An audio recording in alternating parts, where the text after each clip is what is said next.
listening to an encore episode that was part of my Psychedelic, Sacred Medicines, Purpose, and Business free online summit. This was one of my favorite interviews, so I wanted to share it with you here on my podcast. I hope you love it as much as I do. Enjoy. Hello, everyone. Welcome back to Psychedelic, Sacred Medicines, Purpose, and Business. I'm your host, Beth Weinstein. I'm a spiritual business coach helping you align with your purpose and share your unique medicine so that you can do what you love and create freedom and abundance in your work. And today I'm so excited to have my friend Marie Mbouni. Always pronounce it a little wrong. Marie, thank you so much for being with us. Thank you for having me. Such an honor to have you again. And Marie's joining us from California, my home state. If you don't know Marie, you can click on her links right here on the webpage, follow her on Instagram, check out her free gift. But as a soul shaman, energy healer, and creativity coach, Marie is a leading expert on helping high-performing business owners, leaders, and change makers get reconnected and centered to achieve holistic success. She's a best-selling author, healer, and speaker with a background in Western medicine as a doctor and Eastern medicine as a lifelong intuitive and channel. Her Eastern roots include robust work as a modern mystic and multidimensional spiritual guide. Her insights have been featured in major media like NBC, ABC, CBS, and Fox. A philanthropist, Marie is passionate about giving back and helping the world evolve into a better place. Marie, I always love hearing your story, but for people who have not met you before, can you tell us how you ended up on this path? You know, you're like a mystic, a healer, a channel, a guide, high performer, shaman, priestess, all of the above. But what's your journey? How did you get here to where you're at today? So it's there is a reason why this is called a journey, because in fact, it is a journey. I was born with all these gifts. Like when I was a child, I could read people's thoughts. I could see things other people didn't see. And I would always be told to shush, or, you know, the elders are speaking, don't say anything. And so the first thing I did was to make it mean it was bad. And then when I went to school, I realized that my friends, you know, were not like me. And that created this sense of differentness, if there's such a word, and separation. And so I hid and pushed them down. And because I had this belief that in order to belong, I had to be exactly like everybody else, which, you know, of course, is not true. And so I went on, you know, I already knew since I was 6 years old that I was going to be a doctor.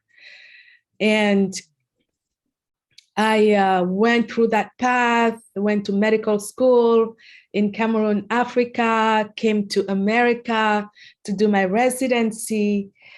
And during my residency, I started realizing that I could really connect with patients, you know, psychiatry patients who would maybe having a psychotic episode. I could just talk to them and they would calm down without medication or anything. It was uncanny. And that's what started to help me remember these, I call them superpowers. Everybody has them, by the way. You just have to discover yours. But I was still hiding until 2012, when I couldn't not anymore. That's how I'm going to put it. I was feeling this spiritual pressure to something. I didn't really know what it was, but it was like something has to change. And I wasn't even aware of the 2012, the Mayan calendar, because I was full on scientist, not spiritual. Like I had totally abandoned that world because I thought that, people would not respect me as a doctor, or they would think I'm weird or cuckoo or woo. And so 2012 comes and, my power just come out. Like I remember the first time I experienced it publicly. I was at a fest by Mind Valley, and it was a party, and I was walking. It was a pool party, and I was walking, and all of a sudden, there was a couple coming in front of me, and then the ancestors of this guy just come through me, and they're like, "You need to tell him that," and I'm just like, oh, so, and they wouldn't stop. And so I go to the person, I'm like, "I'm so sorry, I don't know you, but I have a message for you." Like I couldn't stop it. And because it was AFS, it's kind of spiritual, conscious type of, he didn't totally, think I was crazy. So he stopped and started listening. And I was telling him things that only somebody from his family would know. And he started crying. And so it was like a big thing. But what it did, it was like, I realized that I had to get a handle on it. I had to really stop and make a choice, because if not, it would just, things would come out in inappropriate situations, or I didn't really know what was going on. I couldn't control it. And that's when I decided to start my spiritual studies. I didn't really call them that way. It was just like, I need to do something. And that's when I started noticing how I was guided every step of the way in my healing journey, my awakening journey, until, I felt confident enough. It was like I rediscovered and reclaimed my whole self, who I am. And so I came out in my hospital as spiritual. I was bringing crystals in my operating room. And then I noticed that actually people knew that there was something about me. They would call me, medical Xanax behind my back. Like they knew something was going on, even if I was trying to hide. And what I want to tell people here is, sometimes we hide who we are, or we push down, but everybody can tell. They might not know specifically what it is. But anyway, long story short, I came out as spiritual in my hospital. And then after maybe a year after coming out as spiritual, it was like I started getting guidance that I'm not here to only take care and support one person at a time. I'm here for something else. And it was really scary, because it was asking me to, to take a leap of faith, to go outside the comfort zone. And I really walked the path of fear, the path of uncertainty, the unknown. It was like, but still, there was no turning back. Mm-hmm. I love this story. It actually reminds me so much of mine, where I had like the biggest growth in the spiritual awakening right before 2012. It was like the end of 2011, where there was just all these things that started moving, where it became a breaking point. Like you said, it's like this, like something in you is about to come out and you just can't take it anymore. And that's exactly what happened with me. Where I was like, I can't live life like this lie anymore. There's something in here that wants to come out. I don't know what it is. I didn't know what it was. I just knew it was a different path. And so this path of curiosity and exploration, and I really love, and I want people to understand what you said about, I just started studies. like you didn't know that you were going to be, who you are today. You just got curious and followed the golden nuggets. And I know it's totally scary, especially when you come from a very traditional background and a traditional, career, and all of a sudden now your truth and your authenticity is coming out, and then you start to make these changes. Now let's talk about this a little bit. I always call these initiations because they can feel really tough and scary. It's a lot of my clients go through this because they're transitioning from safe careers to entrepreneurship, and it's a scary initiation. It really, I always say, it reminds me of an ayahuasca journey in itself, right? It's like, it's just a longer one. And I know you've worked with medicine as well. I'm curious, can you tell us a little bit about that fear that people go through these initiations, and what they all mean, and how they are actually okay, if you believe they are. But yeah, tell us a little bit about what you went through, and what you see out there with others that you work with. So it's how do I put this? It's, at first, it seems like an inner war, because, we are all taught ways of success. I use quotes here. We are taught ways of success. Your parents, society, the media, whatever, drives you. And then you have this other part of you that's like, in order for you to really live authentically, this is how you need to be. This is what you need to do. And so at first, it's this inner war. And usually what happens is that when you take the time to listen and to go within, you start to realize that there is no way you cannot live that life as the authentic you. And what I wanted to say here, and I'm happy that we're talking about this, is that, the fear didn't go away.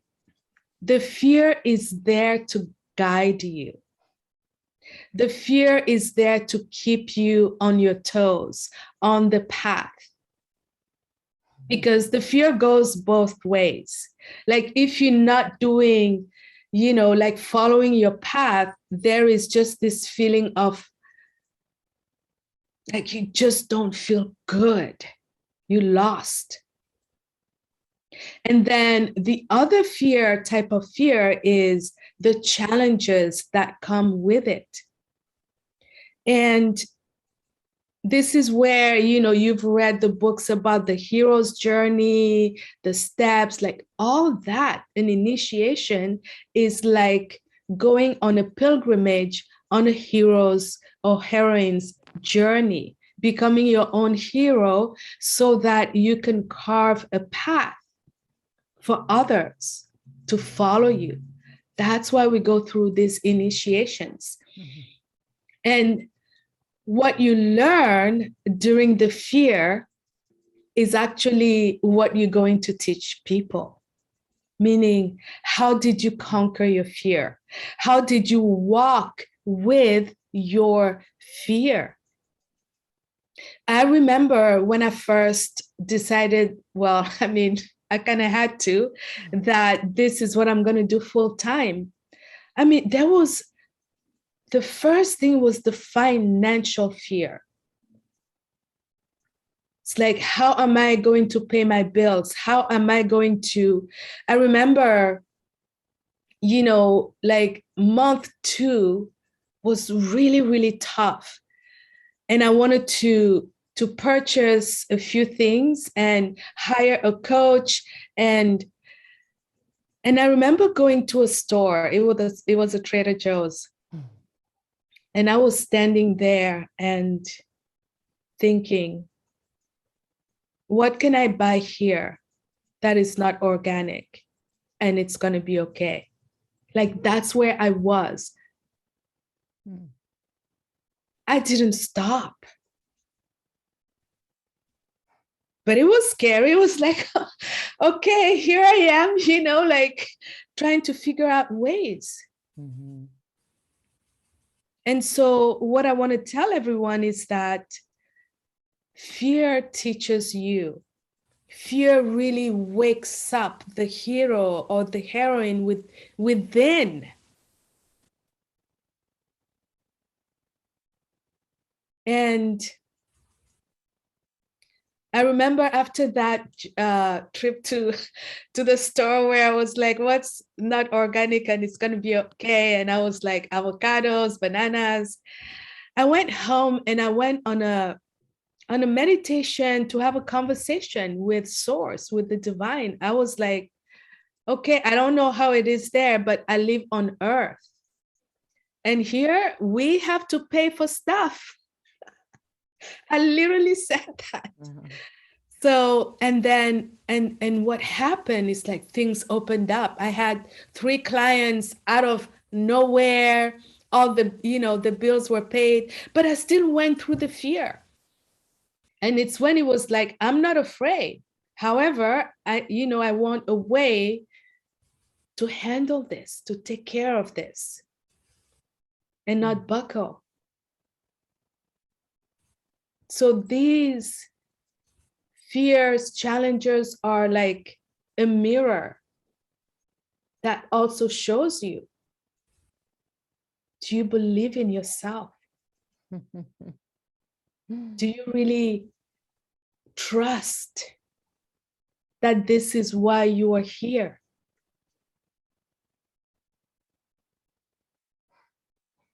So well said. The trust alone is a really tough journey. The human mind, we don't naturally trust. I mean, we do when we're born, and then it all goes downhill from there, it seems. But this is, I'm so glad you shared this, because this is such a deep path. I mean, I don't know any entrepreneur who hasn't gone through this up and down and questioning everything. And, oh my God, should I just quit and go back to my old job? And I do believe that's actually part of it, right? It's like, you're here to learn these lessons so that you can show up and serve and learn from them. I mean, this is the whole journey of life, is this evolution. Now let's talk about how, I'm curious, I know you've worked with medicine, plant medicine in the past, and you're studied in so many different modalities. And I'm curious how, or if you think that these medicines are growing in popularity right now, as we all see. The world is also changing very fast, and this fear, this idea of fear and trust that you just brought up is so in our forefront, in our faces every day, because there is a lot of fear, regardless of what you believe. I mean, I get it. It's like, there's days where I wake up and I'm like, oh my God, what are we doing living here at this time? This is crazy. But how do you believe that these medicines, growing in popularity, are here for us in these times that we're in? I love the fact that you said are here for us, because these medicine are actually coming out to help us. They're more discoverable, they're more accessible. And I just want to tune in for a moment.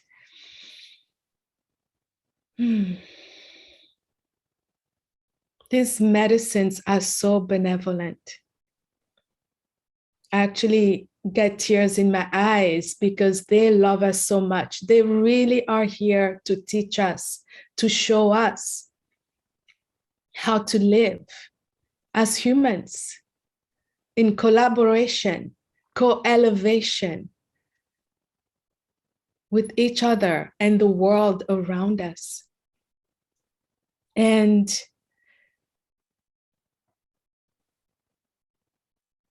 it's not always easy to understand the teachings, because, we are a society that is used to instant answers, instant fix, the magic pill instead of the red pill. And so the teachings of the soul, of spirit, are through symbols, metaphors, parables. They're not literal. And it takes time and space to integrate, to embody these teachings. And sometimes what happens is people have visionary experiences and they take things literally. Oh, I'm God now. It's like, well, you are divine. And so it is important to have guidance, integration, reflection, exploration, curiosity when we interact with these plants. And really connect with them, like not take them as a crutch or abuse them. And abuse doesn't mean, taking them every day necessarily, but like, how do you show up in front of these plants? What are your thoughts, your intentions? How do you interact with them? Do you even connect with them? Or it's like, oh, I got a shot of, this. And so, okay, I have my notebook with all the question. Number one, check, check, check. Like, yes, that's okay too. However, how are you showing up? And how do you show up when you receive an answer that you do not expect or you don't want to see or hear? Right? And so I'm really grateful that we have the opportunity to be able to be taught by these plants. Many people don't have that opportunity. How blessed are we? So well said. And yeah, this is a lot of this conversation, is that it's not about the quick fix. It's about the every moment of life and your intention behind everything, and how we bring it back to this 3D and this planet and the collective and the change that we want to see and the change in your life. And the true integration of this path. It's not so much about just believing everything. If anything, I always tend to be very skeptical. I constantly say the plants, the plants told me to do this series for years. And I was like, no, that's crazy. Like it can't be real, until I was like, well, wait a second. What if I got curious around this? Like, what if that was real? What if it was possible? And that's where I always encourage people to just get curious. It's like, we have time, there's no need to go make like the crazy changes overnight, but I mean, unless they're really inspired to. But Marie, let's talk a little bit about the work that you do with clients. Like, I know you help a lot of entrepreneurs and high-powered executives, and you do teach from this path of the heart, and you're very much on a very similar path as me, in the believer of, we are the divine. There is a purpose that comes through us. There's this something beyond whatever you want to call it, that's living within us, and we are essentially just channels here. And I'm curious, can you tell us a little bit more about the work that you do, and then who like, why do people see you? Like, what's going on in the collective right now that people are coming to you for help with? So what I've noticed is that people are actually more and more aware that there is a world within them that they want to see, that they are curious about. There is a world beyond this physical body. So it feels like there is a collective awakening that I don't really want to name, but it is happening. And when these people come to me, they say things like, I'm really curious about spirituality. What's that all about? Or the only thing that works in their lives is their job or the money and nothing else. So they want to love themselves more. They want to connect because they feel disconnected to themselves, to any higher power. They're just on a track, to make money, which is not bad in itself, unless that's the only thing. And, the other thing that I see is that although they don't call it that, they are really ready to work with all parts of themselves, their shadow part, their, inner child part, their mystic part.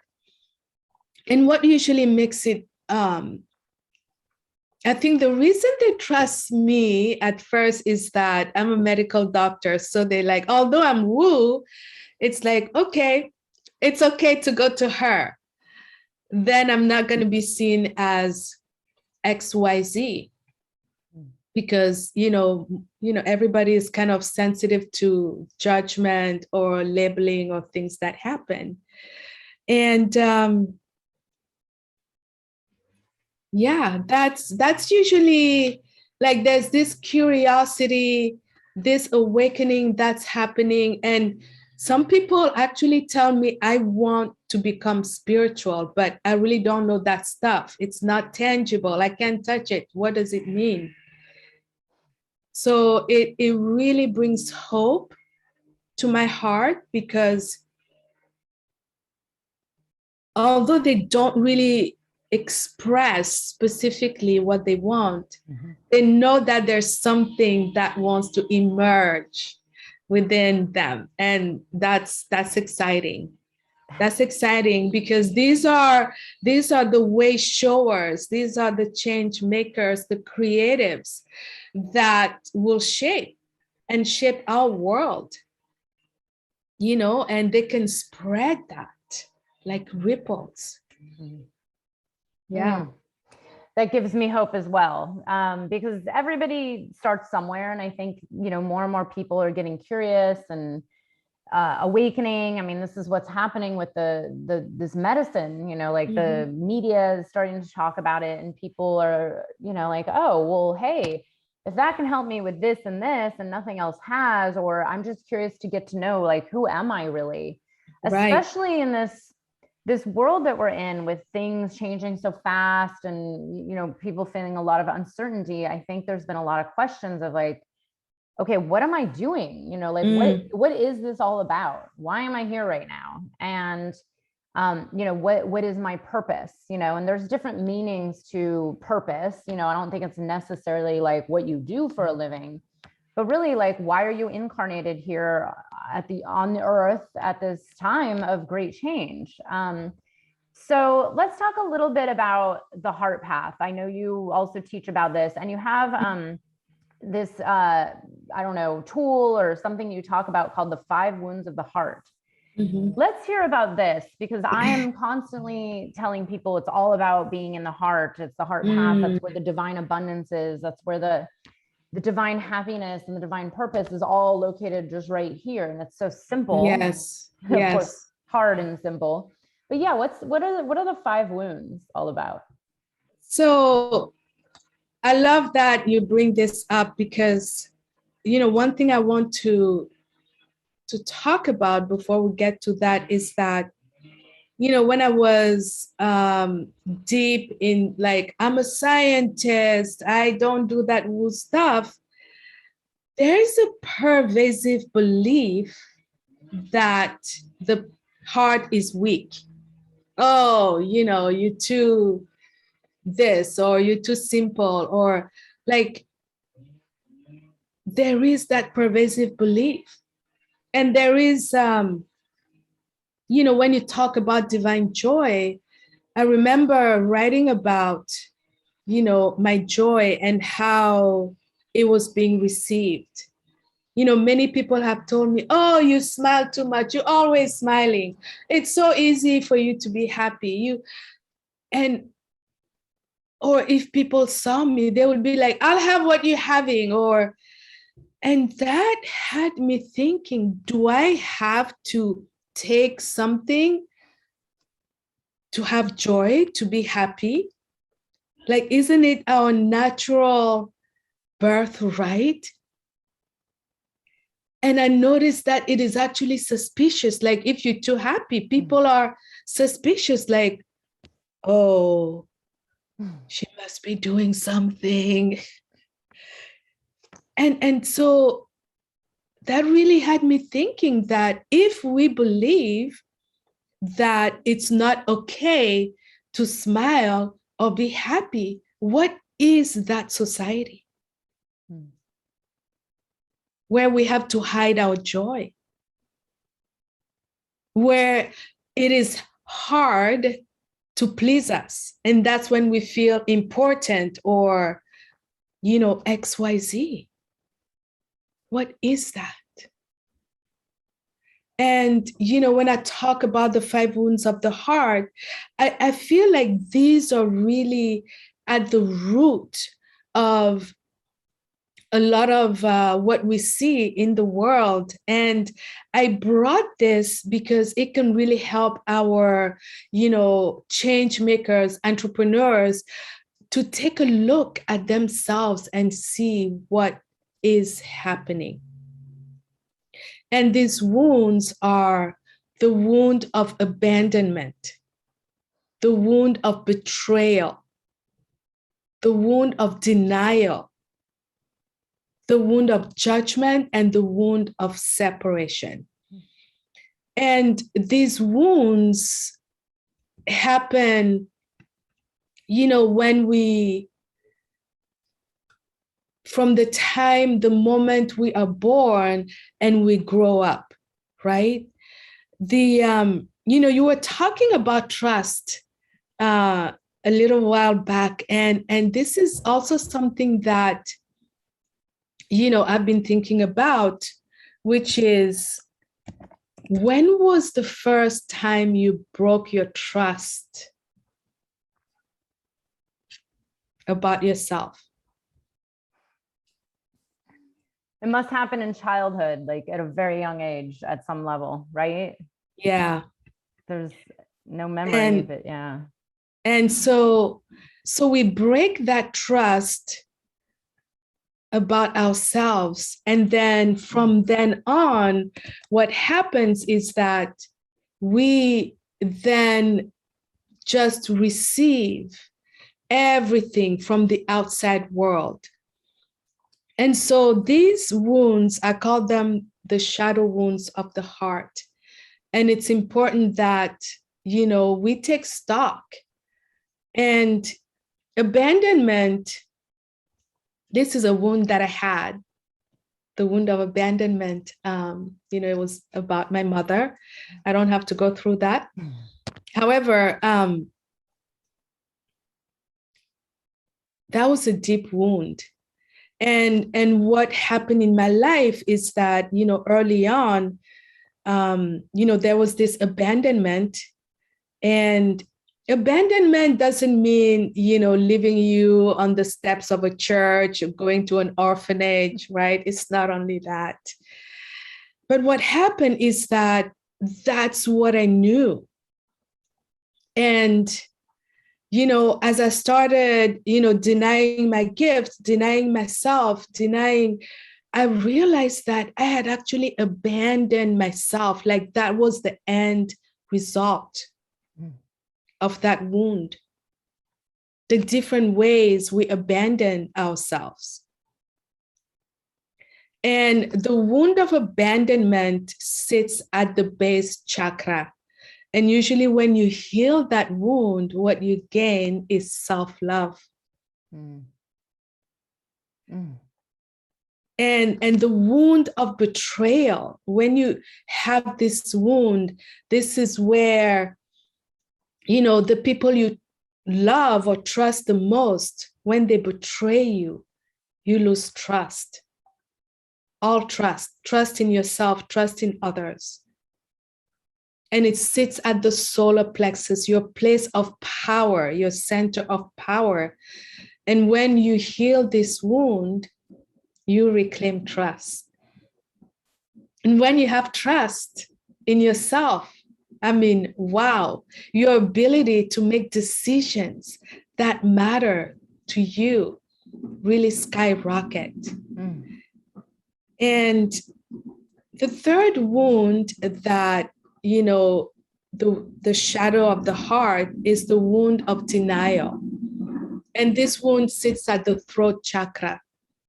This is where you're not able to speak your truth. You're not able to sell yourself without, apology or guilt. And when I say sell yourself, I mean show up as yourself, right? Not selling yourself. And when you heal this wound, you reclaim your truth. You're able to stand in your authenticity without apology.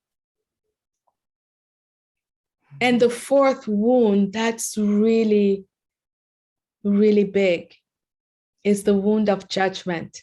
And that wound sits at the third eye chakra. Judgment comes in so many different ways. And the biggest part is the judgment of ourselves. Like, do you approve of yourself? How do you talk to yourself?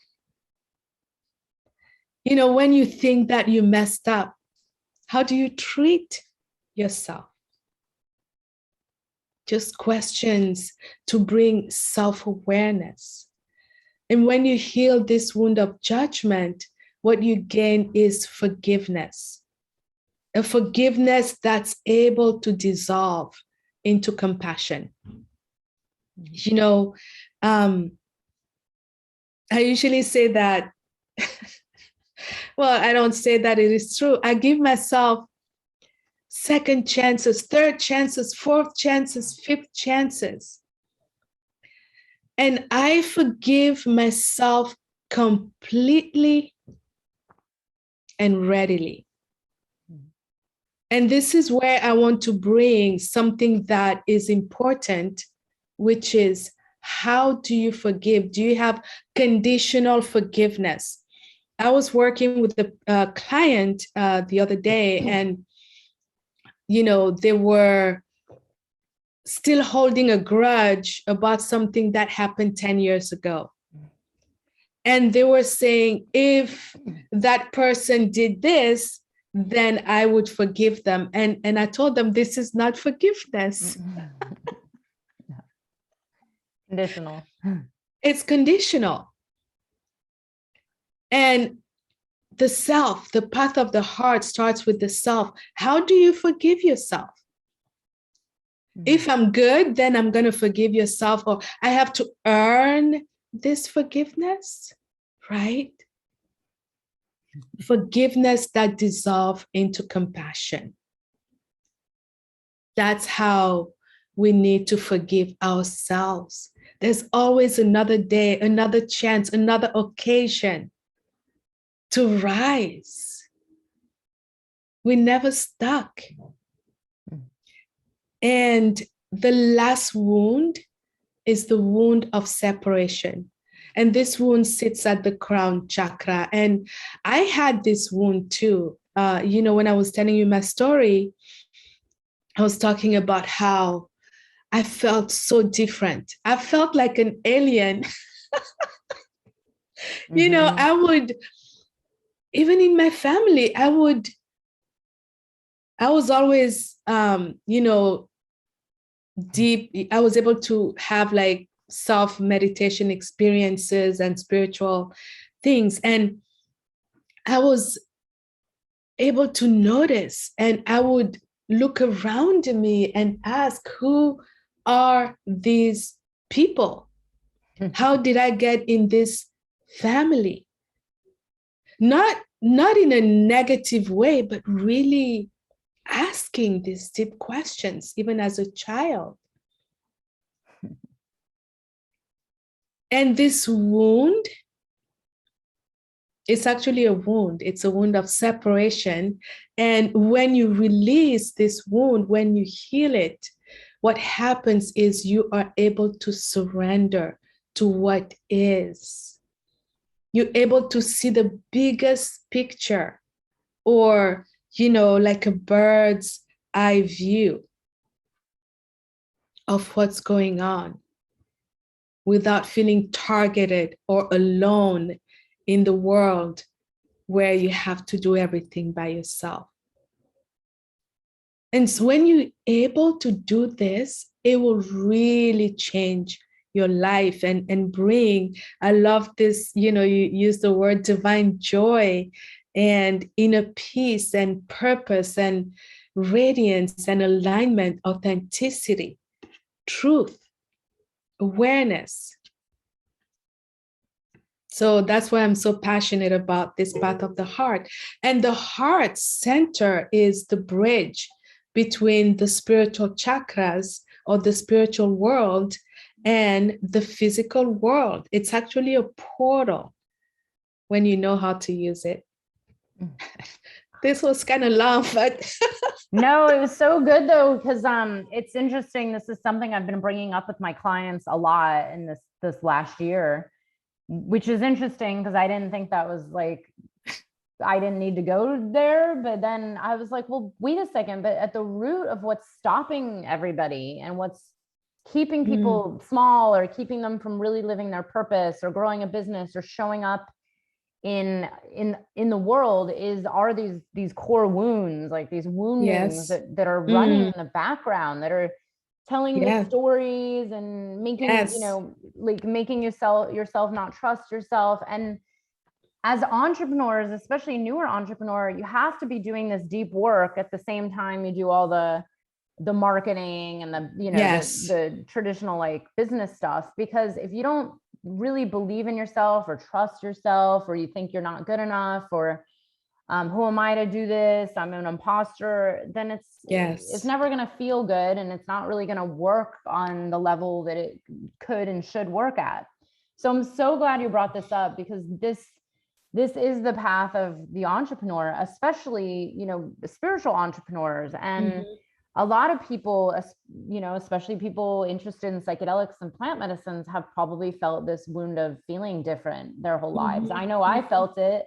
I have a photo of me as a little kid in a group of all these little girls at a camp. And in the photo, it's like, trust me, you can tell who I am, because I'm the only person doing something very different than everyone else. And and so this is a very important message that you're sharing, and it's so good for people to hear that this is the deep work that it takes to really show up and serve in the world, and bring your dreams to reality, especially at this great time of change, when we need people to be in their healing, in their hearts, and stay centered and grounded.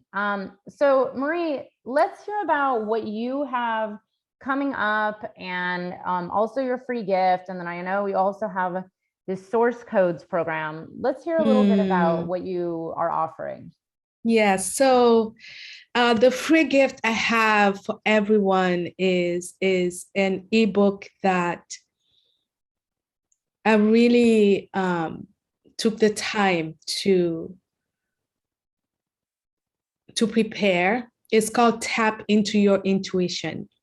A lot of the things I hear from my clients and friends, and, I don't have intuition, and I don't, and everyone has it, but we lose trust in it. And so I really go through steps and ways that you can tap into it to begin the journey of reclaiming that part of you. So it's beautiful. It has great pictures. So it's not going to be boring, like PDF with nothing. Like, you're going to love it. So I invite everyone to just, be curious, go check it out.